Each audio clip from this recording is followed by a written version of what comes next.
Di sebuah sudut Sulawesi Tenggara, terdapat sebuah desa bernama Watumela yang menyimpan jejak sejarah panjang, tatanan hidup yang lurus, hati yang jujur. Di sebuah sudut Sulawesi Tenggara, tepatnya di Kecamatan Lawa, Kabupaten Muna Barat, terdapat sebuah desa yang menyimpan jejak panjang perjalanan sejarah, kearifan adat, dan tradisi yang masih hidup hingga kini. Desa itu bernama Watumela, sebuah nama yang sederhana, namun di baliknya tersimpan makna besar, tatanan hidup yang lurus, dan hati yang jujur. Pada mulanya, Watumela hanyalah sebuah kampung kecil. Orang-orang menyebutnya Kampo Watumela. Di masa itu, sistem pemerintahan sangat sederhana. Tidak ada kepala desa, tidak ada perangkat desa seperti sekarang. Yang ada hanyalah seorang Aro Watumela, pemimpin kampung yang dihormati, tempat masyarakat meminta petunjuk dan perlindungan. Selain Aro Watumela, masyarakat juga mengenal istilah Aro Sumaha dan Kiino Watumela, semuanya merujuk pada pemimpin kampung, sosok yang dianggap sebagai penuntun arah kehidupan masyarakat. Nama Watumela bukanlah nama sembarangan. Kata ini lahir dari sifat dan karakter warganya. Mereka hidup dengan tatanan sosial yang rapi, saling menghormati, dan menjunjung tinggi kejujuran. Orang-orang tua selalu berkata, Watumela artinya lurus, artinya bersih, artinya hidup yang tidak menyimpang dari adat dan aturan. Pada masa itu, Kampo Watumela terbagi menjadi 4 wilayah kecil: Kadolo, Asuloi, Lalemba, dan Rahia. Pembagian ini bukan hanya soal tempat tinggal, tetapi juga mencerminkan kehidupan sosial masyarakat, gotong royong, kebersamaan, dan persaudaraan yang erat. Waktu terus berjalan. Indonesia memasuki era pembangunan setelah merdeka, dan pada tahun 1968, sebuah perubahan besar datang ke kampung kecil ini. Kampo Watumela ditetapkan menjadi desa Latugo. Pemimpin pertamanya adalah Laode Muksin, seorang tokoh yang dikenal arif, bergelar Patamondono. Namun, perjalanan mereka tidak mudah. 4 tahun kemudian, tepatnya 1972, pemerintah memutuskan untuk memindahkan penduduk kampung. Sebagian besar warga Watumela lama disebar ke wilayah baru, Guali, Konawe Warondo, Ondoke, dan Latugo. Bagi masyarakat, keputusan ini tidak hanya soal pindah rumah. Itu berarti mereka harus meninggalkan tanah leluhur, meninggalkan rumah kayu, kebun, bahkan makam orang tua mereka. Bisa kita bayangkan betapa berat hati mereka waktu itu. Tapi, sebagai masyarakat yang taat pada aturan, mereka tetap mengikuti arahan pemerintah, dengan harapan kehidupan baru akan membawa kebaikan. Perjalanan panjang itu akhirnya mencapai titik penting.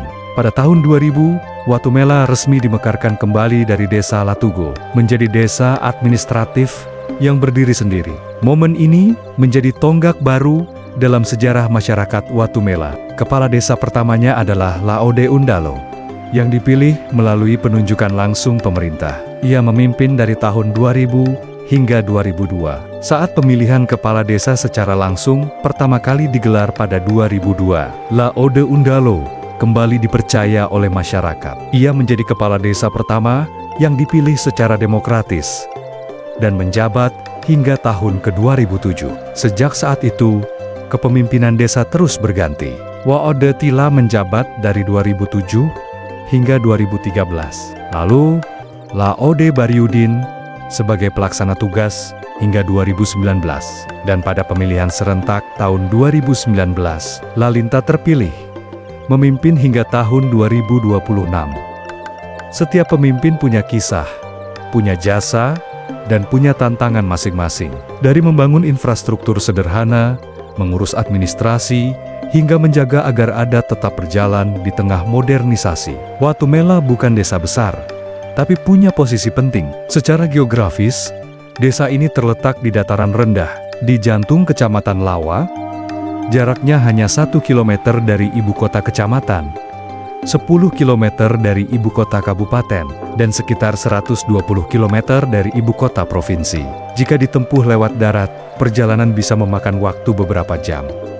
Tapi, lewat laut, hanya sekitar 3 jam perjalanan. Luas wilayah Watumela mencapai 4.750 hektar. Bentang alamnya berupa perbukitan hijau dengan lahan yang subur untuk pertanian. Seperti desa-desa lain di Muna Barat, iklimnya terbagi tiga: kemarau, penghujan, dan pancaroba. Perubahan musim ini berpengaruh besar terhadap hasil pertanian masyarakat. Saat musim hujan, sawah dan kebun menghasilkan panen melimpah.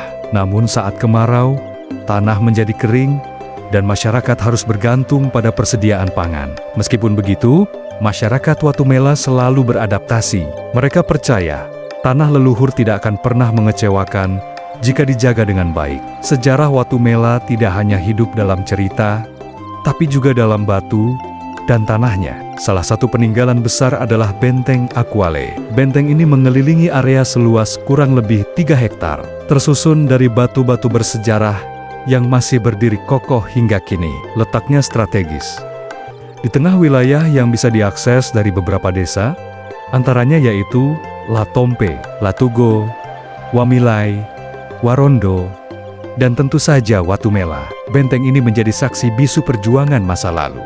Dulu, benteng berfungsi sebagai tempat perlindungan dari serangan musuh, sekaligus simbol persatuan masyarakat Muna. Namun sayangnya, hingga kini Benteng Akawale masih kurang mendapat perhatian. Padahal, situs ini bisa menjadi ikon sejarah, tempat belajar generasi muda, bahkan destinasi wisata budaya yang membanggakan. Selain benteng, Watumela dan masyarakat Muna juga kaya akan tradisi. Salah satunya adalah ritual Kaago-ago. Ritual ini dilakukan para petani sebelum turun ke sawah. Mereka membawa sesajen berupa telur, nasi, rokok, dan sirih, lalu didoakan oleh seorang dukun. Tujuannya sederhana: memohon panen yang melimpah dan perlindungan dari leluhur. Ada juga tradisi karya atau pingitan. Tradisi ini diperuntukkan bagi gadis muda yang memasuki usia dewasa. Mereka dikurung dalam sebuah ruangan untuk waktu tertentu. Diajarkan etika, moral, dan nilai-nilai spiritual sebelum dilepaskan kembali ke dunia luar. Tradisi ini adalah bekal kehidupan agar setiap perempuan Muna tumbuh menjadi pribadi yang kuat, sopan, dan menjaga kehormatan diri. Selain itu, ada ritual Kakantobano Isa yang berkaitan dengan kelahiran bayi. Ari-ari bayi dikuburkan oleh seorang sando atau dukun tradisional sebagai bentuk doa agar sang anak kelak tumbuh sehat dan terikat kuat dengan tanah kelahirannya. Tidak lupa, masyarakat juga mengenal ritual kebersihan kampung, seperti Mobeli Wonua yang dilakukan dengan menyembelih babi dan Mobea Nganga dengan menyembelih kambing. Semua ritual ini punya tujuan sama: membersihkan kampung dari gangguan, menjaga keharmonisan, dan menolak bala. Kehidupan di Watumela juga tak bisa dipisahkan dari seni dan musik tradisional. Ada mangaro, seni pertunjukan dengan gerakan yang menyerupai silat, diiringi alat musik tradisional ganda dan embololo. Gerakan mangaro penuh makna, menggambarkan keberanian, kelincahan, sekaligus keindahan. Ada pula kapungku, musik khas yang unik. Instrumennya bukan dari alat musik modern, melainkan dari lumpang dan alu yang dipakai menumbuk jagung. Dari aktivitas sehari-hari, lahirlah irama khas yang kemudian menjadi kesenian rakyat. Dan tentu saja, berdiri megah, Barugano Wuna, rumah adat khas Muna. Barugano Wuna berarti diri kita sebagai manusia. Rumah ini bukan sekadar bangunan, tetapi simbol filosofi kehidupan orang Munabah.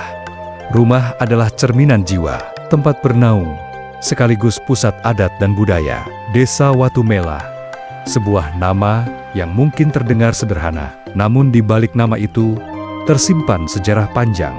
Dari sebuah kampung kecil menjadi desa administratif, hingga kini berdiri dengan kebanggaan budaya dan tradisi. Watumela adalah cermin jati diri masyarakat Muna, jujur, lurus, dan setia pada adat leluhur. Dan selama sejarah itu terus diceritakan, selama adat itu terus dijaga, Watumela akan selalu hidup bukan hanya di peta, tapi juga di hati masyarakatnya. Watumela Mufeji Dinyati, Traces of Muna History and Culture.